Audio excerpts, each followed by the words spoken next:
A discussion recently about a new initiative that ESL, which is a Counter-Strike tournament organizer, is having regarding a brand new women's league that they're having called GG for All.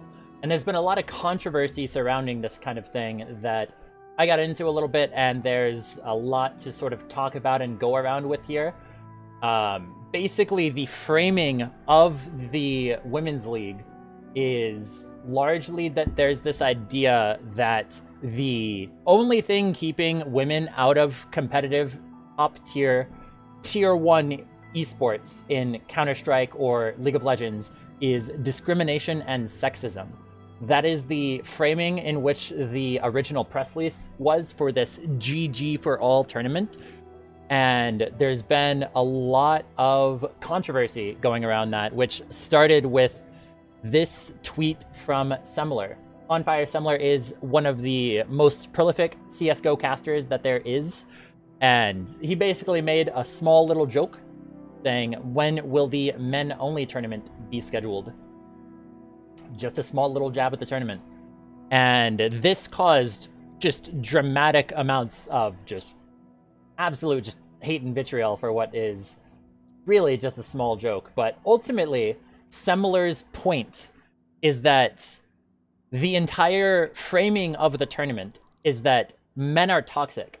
It's not, we're starting a women's league to promote female players because when we compete against men, we lose.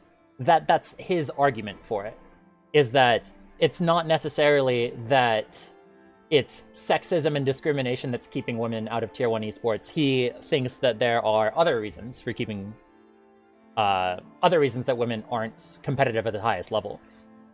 And a couple arguments that he put forth for this were just that if there is a large competitive women's circuit, which there has been, especially in CSGO, there's been 50 plus different versions of these leagues that have existed throughout really the beginning of Counter-Strike. And if there's a guaranteed payday for these women who could be potentially pro, there's not much of an incentive for them to try to compete at the tier 3 or tier 2 scene to get this money that's going to be a lot harder when they could just be playing in the women's only league and getting an easy paycheck. Because fundamentally, it would be a less competitive league. Basically talking about how this here, with this, there's this other woman who grinded through regional lands, CPL, other different Counter-Strike tournaments, and just tried to grind with the men in men's style leagues. And he's basically just saying, this is the correct approach if you want to get women into competitive tier 1 Counter-Strike, is you would want to compete against the men, you would want to try to compete against the best, because if you're trying to be the best, if you are, a good example would be NA League of Legends players. The NA LCS is not going to be competitive as long as they are in their own region playing against themselves. If you, since LCS is remote, if you just hosted LCS in Korea while still being an NA league, they would become much better because they're constantly practicing against the best pros. This is something that you saw in Overwatch, is that when the Overwatch League all came into one city, the NA players got a lot better because they were constantly practicing against people that are better than them. When things are segregated, like NA versus Korea or Europe, the people who are worse off are going to continue to be worse off, while the people who are better are going to get better. So that is Semler's argument behind this criticism. And there has just been so much vitriol thrown his way, and just constant bashing. And it's basically just saying that he's a sexist, he's a homophobe, he's just every evil thing you could possibly say that Semler was, he was told that just ad hominem thousands of times. And then Thorin got into this, as Thorin would, and basically just tried to defend his friend. Just giving you guys context for how this started, and there's just thousands of people trying to tweet at both of them about these. This is one framing in which you could put it, is that The ideas behind someone like Semler or Thorin is that the women's only league will hold them back since they will be fine competing at a lower level. If the goal is to have a women's only league and that be the end goal, this is a great initiative and I fully endorse it. One really important point is that no serious person who's being attacked right now, really, is against the women's league. It's only against the framing in which the league was presented. And the framing was that the only reason that women aren't competitive is because men are bad.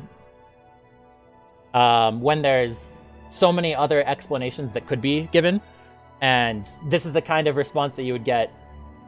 Not even really a straw man. White old male has an opinion on something that affects women. Call them an incel. Call them a misogynist. Imagine not supporting women's rights opening, then has a tantrum of tweets telling everyone you're not a total Zoom bag. This is basically the kind of stuff that was given. And I didn't really like a lot of the framing and a lot of the discussion that was going on right there, so I kind of threw my hat in the bucket and gave sort of my perspective on things. Because I felt like the point of view that I came from wasn't necessarily well represented, so I made this Twitter thread, which we'll talk about a little bit right here, and then we'll discuss each individual points, criticisms that I was given, and points that people tried to say. The framing of the ESL Women's Only League is that the only thing stopping women from competing in Tier 1 esports is discrimination, but it's hard to justify that, Yasukeh said. And I tried to put this into League of Legends terms because that's what I'm most familiar with, and that's what I have more deep, intimate knowledge with. There's been nothing stopping a woman getting from High Challenger with a gender-neutral ID for 10 years of solo queue. And you can make arguments that discrimination applies in CSGO and Valorant due to voice chat, which doesn't exist in League. And that solo queue is a more objective metric of skill that doesn't necessarily have discrimination in it. And in 10 years, there hasn't really been a woman who's even competitive on the amateur circuit level. And we'll get into a couple examples that people tried to give to me and sort of explain them a little bit more in depth. So some women have hit Challenger before, and even hitting High Challenger. Couple examples would be an Ahri support OTP, a Sona 80 carry OTP, but neither of them have actually expressed any interest in going pro at all. And there are people, males, who have hit 1.1k LP, really, really high up on the ladder, like top 50 on the ladder, and they can't get on a tier 3 team. That even if you are high ranked, there are many other things that could prevent you from actually getting onto a tier 3 team. And my point is that the talent isn't there in an environment where discrimination can explain it. You can always just, if you are a woman facing discrimination in solo queue, you can always take an alternate ID and climb on that.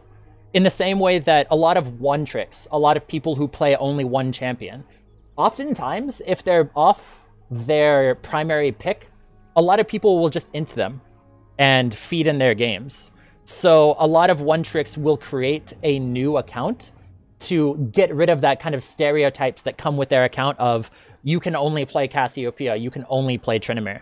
That's a really common thing that people will do to avoid the rep in solo queue, is to create alternate IDs that aren't connected to their name so that they can climb without having that kind of discrimination going to them, either if you're being a one trick or being a woman.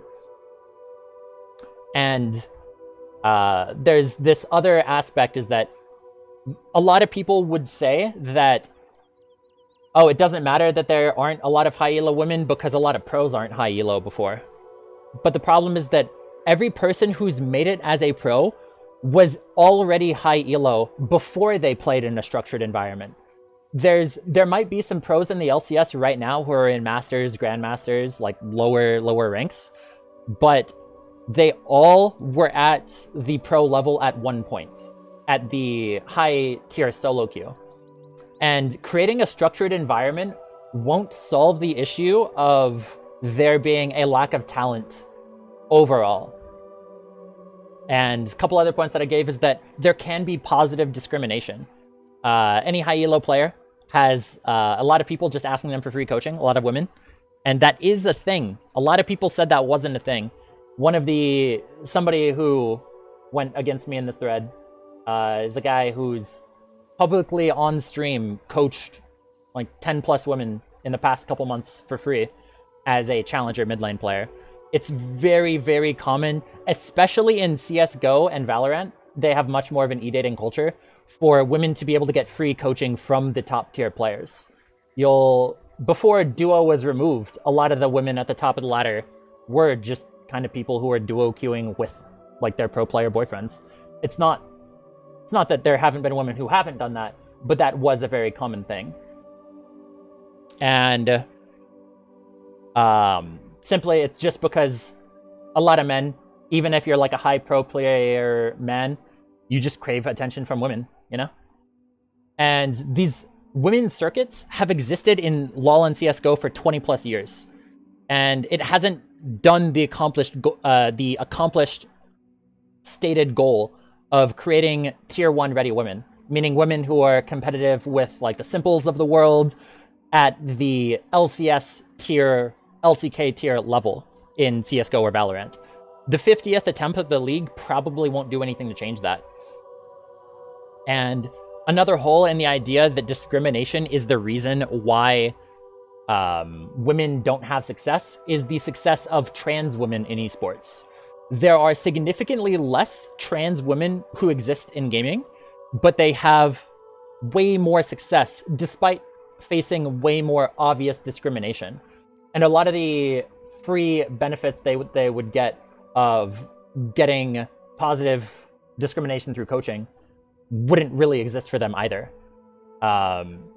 And many trans women have had way more success. Scarlet was at one point the best player in StarCraft 2, and Ramelia was in the LCS. Despite having lower absolute numbers, they've had way more success in esports.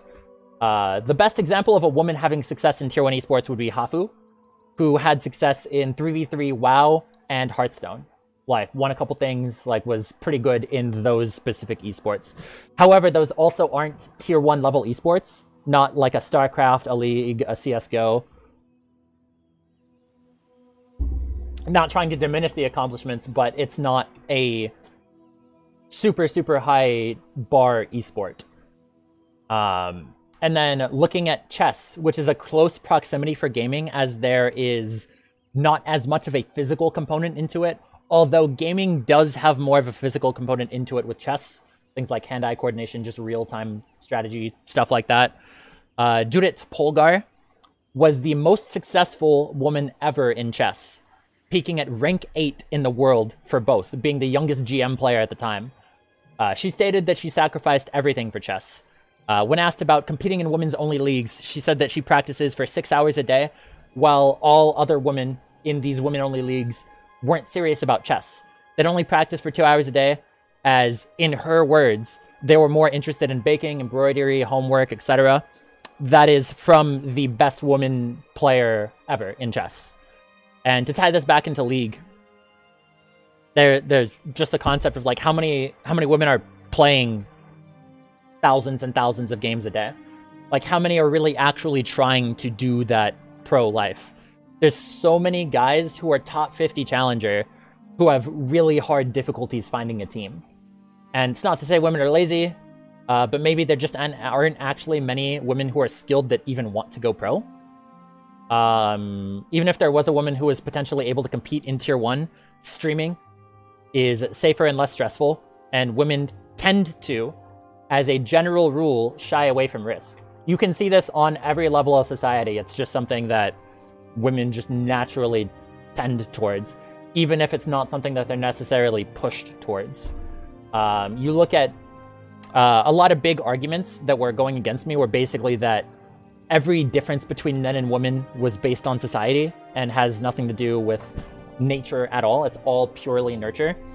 And one just obvious point that's always brought up with this is that in Scandinavian countries like Sweden, stuff like countries like that, for example, they have done the most work into trying to bridge the gender gap in terms of like maternity leave, paternity leave, giving women all of the access and opportunities to basically just do whatever they want. And they've done the most work in creating a gender-neutral society, and they actually experience more disparity. There's more women as a percentage who go into fields like nursing, preschool teaching, teaching in general, and more men who go towards engineering-type jobs like working with things. There's this general trope that men tend to work with things more, and women tend to work with people more. And that's just something that you can see throughout every society in culture for pretty much all of history. And especially it's even more apparent in societies that have tried to get rid of gender gap. And yeah, in general, being a pro player is just not a smart path to take. You're putting in so much risk and so many years of your life to potentially make it in a job where you might just get kicked out of the LCS the next season. And the only reason that men try to go pro is because they're just dumb. Like, men just do dumb things. Having testosterone their entire lives can account alone for why men are represented in esports as they are. Testosterone makes you more aggressive, more competitive, more likely to take risks. Like, if you take a woman and give her testosterone, or high testosterone women, they will exhibit more competitive traits, more of all of these hyper masculine traits where they're trying to be the best and conquer and just dominate their opposition. And that alone, if you count no other biological concern, testosterone could just be enough to explain most of the gap between success in esports, between the genders. And this isn't something that could just affect how you, whether or not you want to become pro, but it also affects how you play in the game. It's not society that makes women tend to want to play enchanters, which is a risk-averse playstyle. Like, you're not really taking many risks being enchanters. And a lot of the examples that I was given of women who are super, super high solo queue and tried to make it pro, like, they just played enchanters, which we'll get into in a second. And it's just more likely that women are just more caring, nurturing, loving, which is what an enchanter is. Like, a lot of people said to me that it's people who got women into League, which is why they're playing enchanters. But if you ask pretty much any woman who plays like support and plays enchanters, like, they just don't want to play other champions. Like, I've never seen, as a Tryndamere player, for example, I've never seen a woman Tryndamere player. It doesn't exist. I have yet to see a single example of a woman who's played more than 1 or 2 Tryndamere games.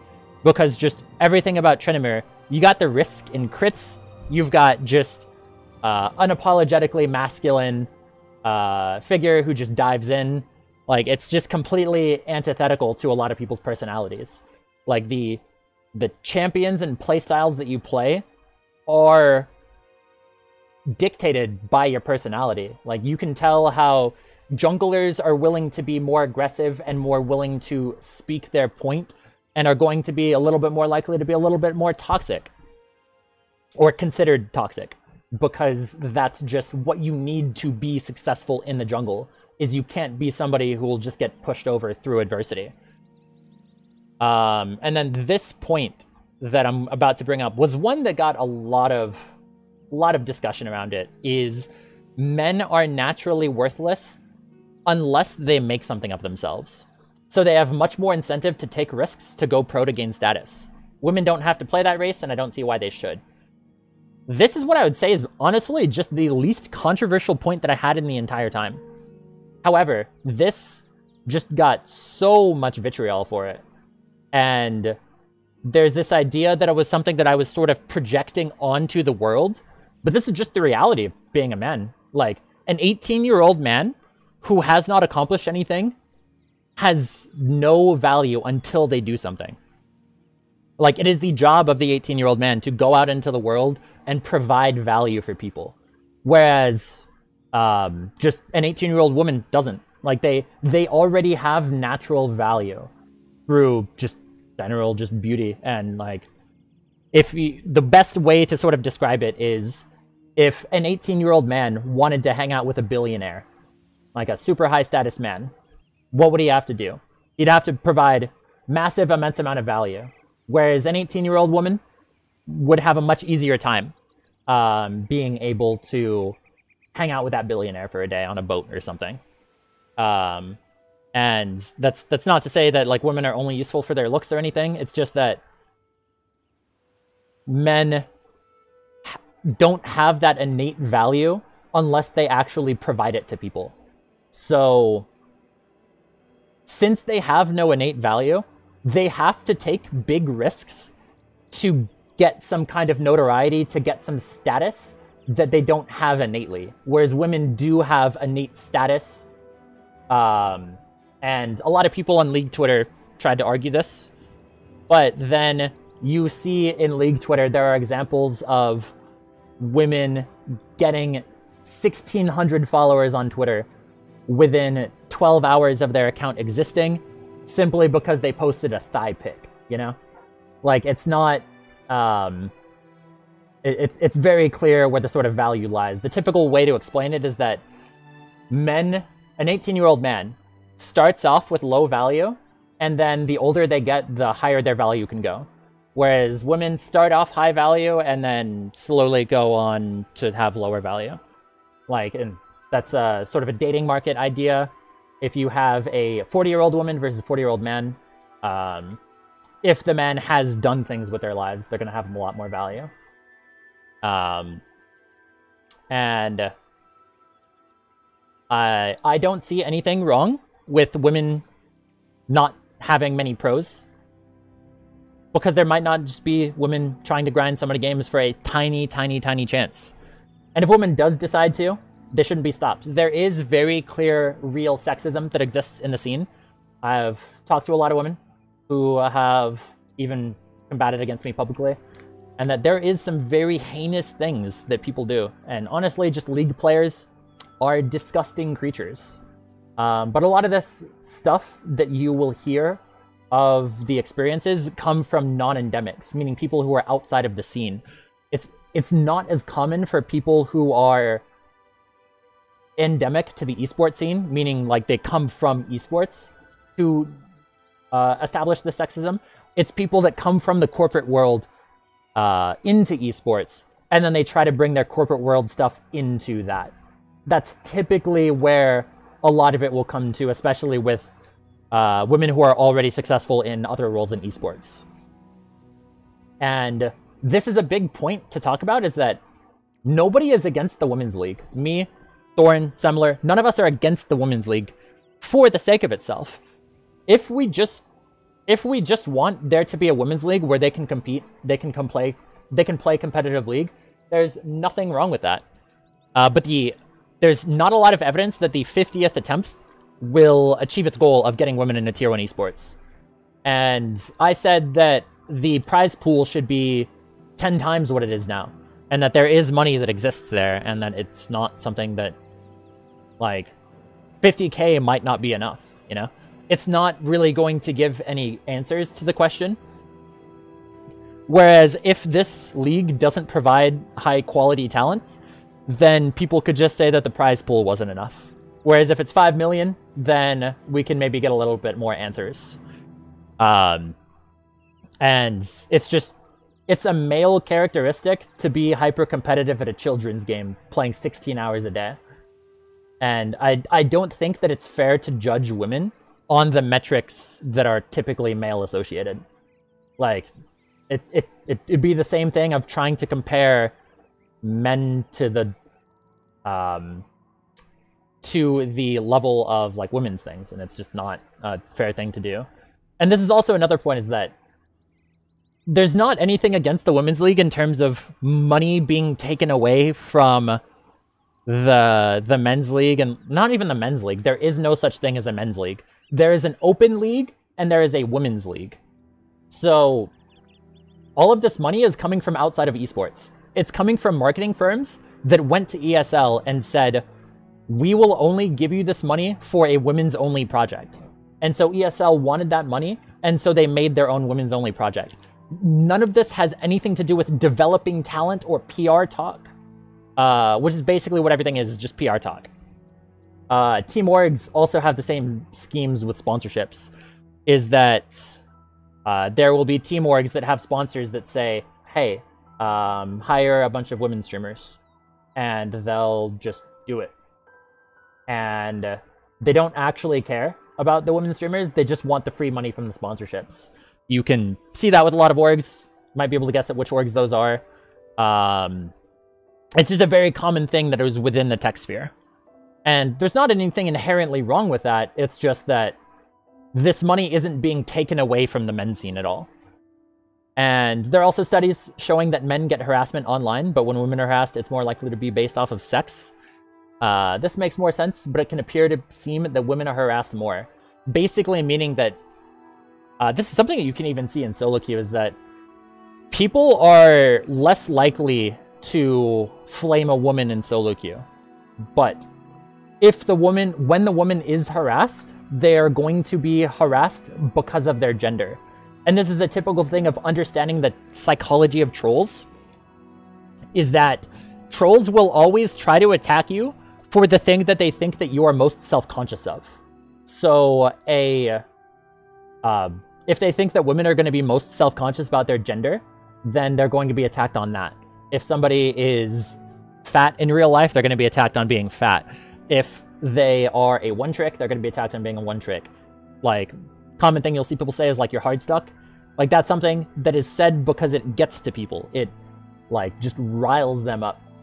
And there are just so much vitriol that came from this thread. And this is basically just my perspective on everything. And I want to address a couple points that people gave that I saw in various different podcasts, on Twitter, etc. Because I don't think Twitter is a good place for discussion, so I'd like to rather do it in this medium. First example I would give is this point wasn't exactly accurate. That there hasn't been a woman in High Challenger. There has been a woman in High Challenger, at least in NA. And the best example that I could see of a woman who was high elo and wasn't able to get into the pro scene for one reason or another was Depths, C9 Depths, who's currently a streamer for Cloud9 and looking to get into analyst work. If you look at their accounts, if you look at everything, this person, Depths, who goes by the account Ina, was consistently able to be 1000 LP plus challenger. Like, this was somebody who was able to be very successful in solo queue. The problem was, if you go by her own experience, she's been trying to go pro more or less since Season 2. And in Season 9, she was eligible to go to Scouting Grounds, which is this Riot-held boot camp to try to find up-and-coming talent. But Riot just forgot about her.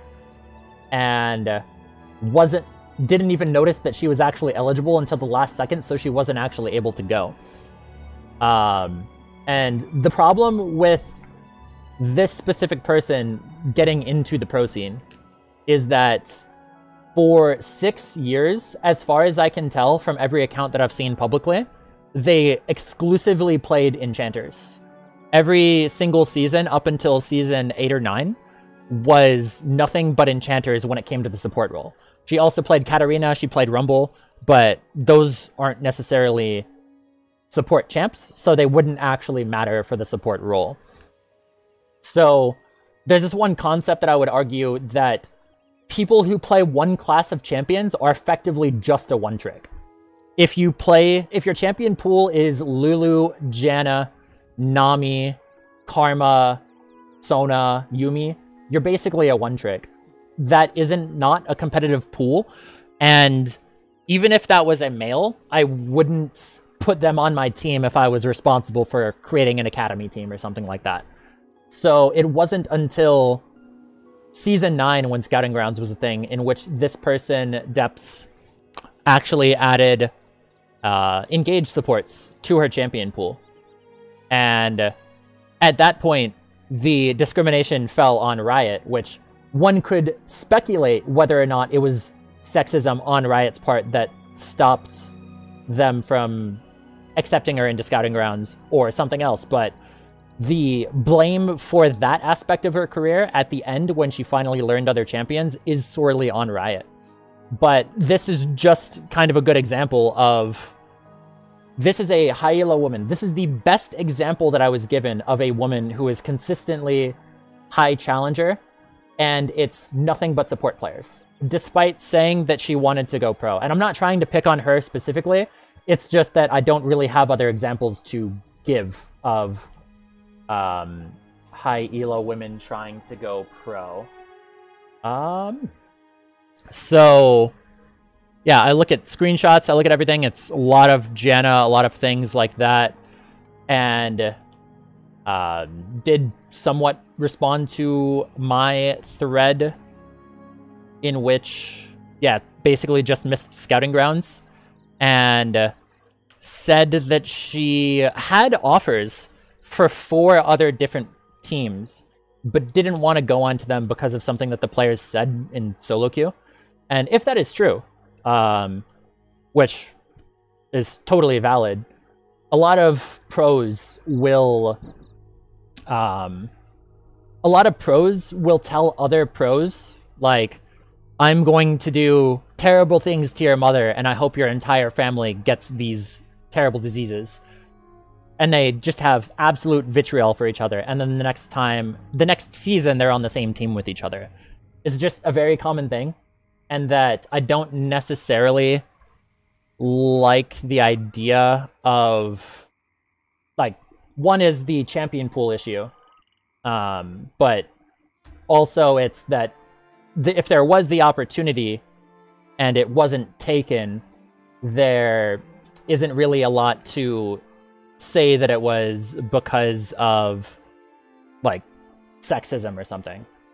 And there was no attempt within 6 years of trying to make it as a pro to expand the champion pool. There is this stereotype that women only play enchanters, and this person, Depth, didn't do anything to try to break the stereotypes. And there's also just as an example with the mentality of being a pro and how that might not necessarily be something that is something that it's innate to women, is just this example tweet right here.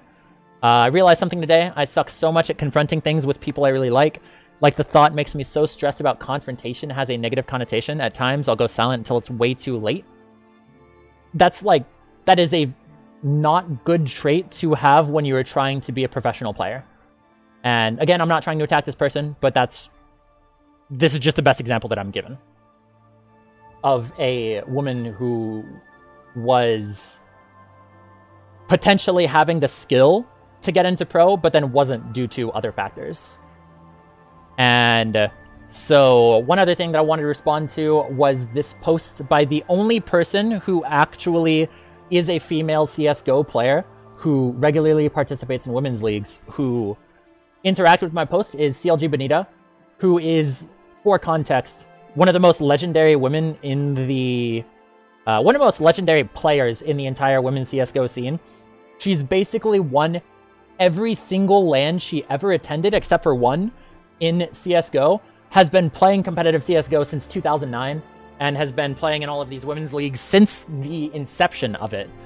And what is something that's really interesting to note is that a lot of these women who are more open and willing to have discussions tend to be ones that have been OGs that are in the scene for a long time, and that aren't people who are coming into the scene a little bit more recently. Because back then, you'd probably have to do a lot more ability to discuss things to get into, like, having the women's league being part of the DreamHack or something like that.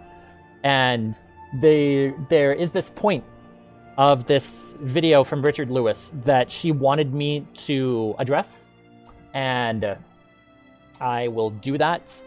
And basically everything in this tweet that she says right here, hi, I enjoyed reading your thread and actually agree with some of the points you made. The ending, even if it might not get women into a tier 1 pro level, it really is to encourage more women to get into competitive gaming in comparison to casual play or streaming, and it works. I agree with all of that. Like, my only point in my thread was that I don't think the Women's League is going to get women into Tier 1 esports. If the goal is to get more women into competitive gaming in general, like, I'm all for that. Nobody is against that. Neither me, Thorin, or Semler. None of us are against that as trying to get more women into competitive gaming, if that is the goal. And my only point was that the goal doesn't necessarily match up with like what's actually happening. And there is this point in this Richard Lewis video about a situation, which I'll briefly summarize, that you want to get my thoughts on, is CLG Gaming Red was the team that bENITA was on. And there was a new invite-only league that a tournament organizer was given. And this invite-only league invited this women's-only team to the league.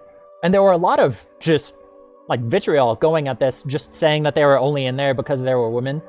And all of this really just not cool stuff. And there's a couple points. Is that, one, this team, CLG Gaming Red, this women's only team, was solidly middle of the pack. If it was not a meritocracy, which it isn't because it's an invite-only league, even if you try to judge things based off of the merit of meritocracy, they were more successful than several male-only teams. So even on a meritocracy angle, they deserve their spot. And the other thing is that CLG Gaming Red was the only CLG team backed by a big org. And so the other teams competing for this spot in this invite-only league were just random, like, assortments of players with no actual org backing. So invite-only leagues are not a meritocracy. That's not the purpose of them. The purpose is to, like, sort of get eyes on a product. A good example that I would give of why this is justified is looking at MMA, UFC. Conor McGregor is going to get title fight after title fight after title fight that he doesn't really deserve, and getting into all of these high-profile fights because he sells tickets. This CLG Gaming Red is going to be giving a lot more eyes to the product and a lot more backing from top orgs than some random assortment of 5 players who probably won't even be better than them. Won't be better than them because they were middle of the pack. So they were very successful in this invite-only league. And this invite-only league was an addition to previous leagues, so it wasn't taking away from anything. This example of CLG Gaming Red in this situation, this is how you would ideally put a women's-only team into this. You have a women's-only team who plays in the women's-only circuits, so they can develop synergy, play together, all of that stuff. And then you put them into invite-only leagues. This is just a great example of how to do it right, and that it's not some taking away from meritocracy out of the scene. It's giving opportunities to compete in these different sort of situations and different levels. And I'm pretty much just all for this situation. I see nothing wrong with it. I pretty much agree with, in here, everything that bENITA said, and I pretty much am in agreement with both her take on the Richard Lewis example and on Richard Lewis's take on this situation. Everything there is something that I completely agree with. And yeah, if you look here, first, very successful woman, currently competing in Valorant, should be, I wish her nothing but success in that league. And once again, my only point is that I don't think these women's leagues will make Tier 1 viable women.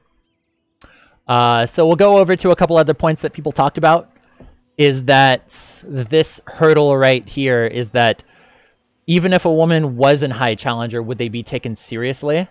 How many guys do you think dodge the idea of her being on their team because it's a woman? Answer this honestly. Yeah, first off, there is some merit to this, and then there's also just not, in that there hasn't really been an example of a competitive ready Tier 1 woman. A couple examples that I would give of similar players who are males who don't have success getting on a team is Tempos, who is like top 30 challenger support player who has difficulties getting on even tier 1-3 teams, or tier 3 teams, because not really having a viable champion pool, similar to the Tank Man, who will be top 10 challenger, but he only plays enchanters, so no team is going to pick him up. And this is a valid point, but this also is something that would be a question of how do you actually get around it? There's this concept that's very applicable to esports, is that esports players and gamers, to get their accurate mental maturity age, you take their age and you -5. So a 20-year-old player has the mentality of a 15-year-old because they're just the kind of people who go inside and play games all day. And they're not really people who have experience socially developing in the same way a normal person would. And if you had a woman and a man, and you're looking to fill a certain role in your team, is it even possible for you to insert that woman into the team and expect there to be no issues? Even if none of the players were like sexist or discriminatory or anything like that, it's really hard to get somebody who's mentally a 15-year-old or younger to not develop feelings for somebody on their team, or to treat them differently, or to make it just not work in a team environment for one reason or another. And that would be unfair to a woman who would be super high elo, but is that something that's even avoidable? Like, it sucks that that would be the case, but it's more of the question about how the world ought to be versus how the world is. And there would be a possibility of getting a woman on a team, but it would have to take a lot of work to set up a team specifically designed to get a woman on the team. A couple examples of what I would do. If I saw a woman player who had the skills of double lift, I would find four different players who they all had committed relationships with a different girlfriend, and making sure that they have no reasons to lust over this woman, that they are probably maybe more veterans who have already kind of gone through the e-dating scene that's so popular in esports. Like, the LCS scene has just a lot of dating that goes on, and a lot of women who just kind of go around that. And these pro players are not very well developed mentally, so they will just take a lot of attention and just lust for things that they probably shouldn't be. So I would have to specifically design a team of players and staff who would be able to not let their primitive, like, sexual monkey minds get into the situation. And that would be something that really just wouldn't be worth it unless it is a super high-skilled woman. And this is an unfair thing to a woman who would potentially have the skill to make it into the LCS. But it's not something that a women's league would fix. It's really not something that society can fix either. I don't see what a good solution to that would be. Which is also why there's value in having these women's only leagues, so that you have a team of just full women, so that you don't go through these issues. And that maybe then in a women's only league, there could be a woman who proves themselves to be the best. This is also another point that I was given, is that gaming and esports has traditionally been marketed towards males, resulting in a player base that's male dominated. This is just not true. Gaming originally appealed and was marketed to families. And it was marketed to families, and then they realized that it was young men who played games a lot more. Women weren't as interested in games or competitive games, and so they stopped marketing these games to these demographics. This is just something of how marketing works. There are games that are marketed towards women. It's just not super competitive esports games where you play 16 hours a day. There are tons of games that are marketed to women, but it's just not these type of games, because women tend to not play these kind of games, and when they play these kind of games, they aren't as serious about them. So it's not that marketing is towards males for some evil sexism reason. It's because just money. These corporations just care about money in that sense. So if women played games and would be receptive to the marketing, they would market towards them. But games are only marketed primarily towards young men, because young men are the market for games. They are the people who play games. They're the people who play these type of esports games, and that's what's going on. So part of it is that high elo women know if they put the time in to hit high elo, they're going to face discrimination when they try to go pro. Disincentivizes trying in general. There are a ton of people who hit high elo with no intentions of ever going pro. Nobody ever really accepts any other excuse for not getting high elo, except for this one. People don't make it into high elo purely for the incentive of going pro. And it's just not a valid excuse that because I can't make it as a top league player, I can't hit challenger. Like, I'm not trying to become a pro player, but I hit challenger. Like, it's not something that is stopping me if there's going to be things stopping me from getting into professional play. This is another example, is that a very small percentage of people go pro. There's 1 billion guy players, only a small amount of girl players. Again, the thing with that is that there are significantly more trans women in esports, despite being fewer in number. And those are a couple arguments I was given. Another thing about the whole one-trick thing, for just as an example with depths, is a lot of people, when I discussed that, said the argument of it doesn't matter if somebody is a one-trick now, because they can be made into not a one-trick later. And that's true for certain playstyles and certain one-tricks. There are tons of people who are previous Riven, Aurelia, Jace players who are previous one-tricks who eventually make it to go pro.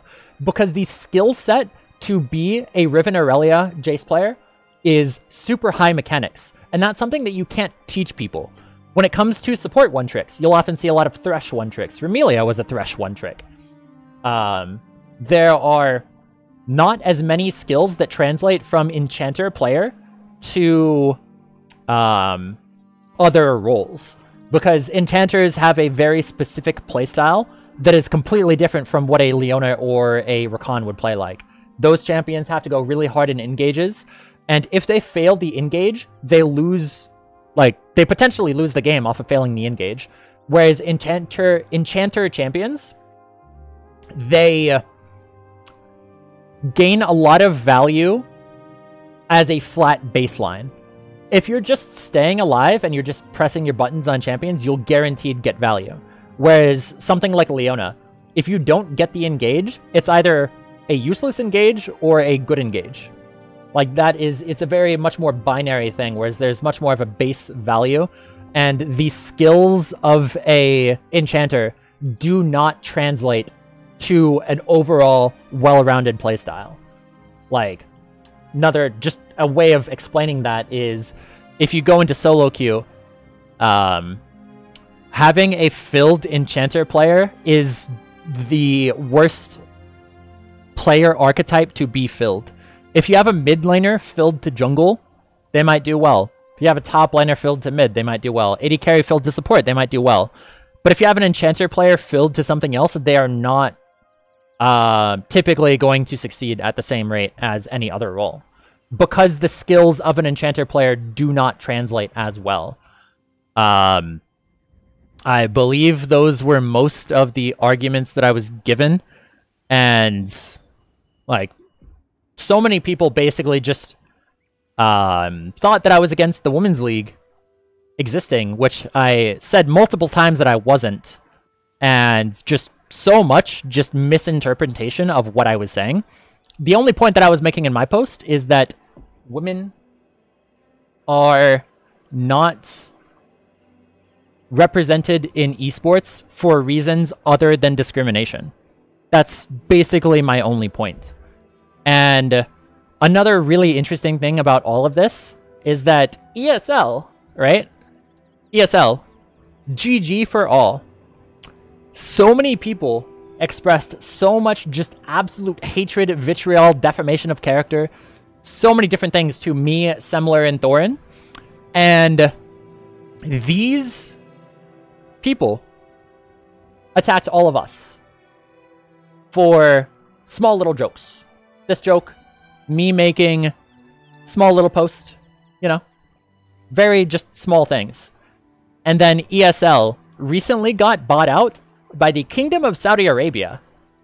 ESL, this league, which is this tournament organizer, which has this women's only league, got bought out by a country which hangs gay people, kills journalists for fun, and is incredibly sexist, incredibly homophobic.